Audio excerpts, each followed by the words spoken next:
વિધાનસભાની કાર્યવાહી ચાલી રહી છે અને વચ્ચે આજે ગૃહ નાયબ મુખ્યમંત્રી હર્ષભાઈ સંઘવી નિવેદન આપી રહ્યા હતા અને તેમણે કહ્યું હતું કે ગુજરાત એટીએસનું નામ સાંભળે તો ભલભલાનું પેન્ટ ભીનું થઈ જાય।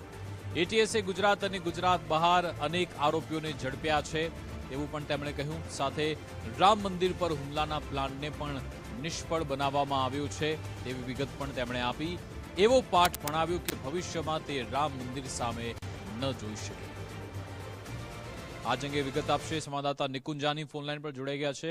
નિકુંજ, ગુજરાત એટીએસની ટીમને લઈ આજે નાયબ મુખ્યમંત્રી હર્ષભાઈ સંઘવીએ સૂચક નિવેદન આપ્યું હતું।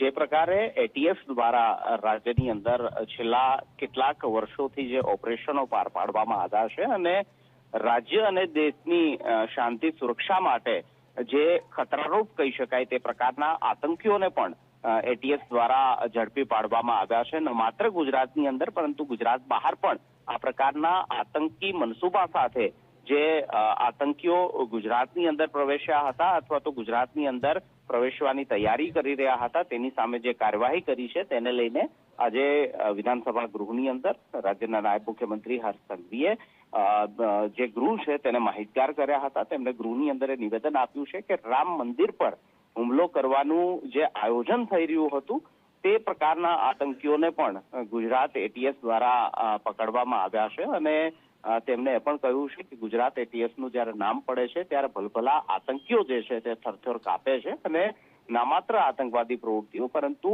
ગુજરાતની અંદર જે ડ્રગ્સ ઘુસાડવા માટેનો જે પ્રયાસ થતો હોય છે તેની અંદર પણ એટીએસના જે જાબાઝ અધિકારીઓ છે તેમને ગુજરાતની શાંતિ સલામતી અને દેશની શાંતિ સલામતી માટે અનેક પ્રયાસો કર્યા છે જેની માહિતી આજે તેમણે વિધાનસભા ગૃહની અંદર આપી હતી। બિલકુલ, આભાર તમામ જાણકારી આપવા બદલ।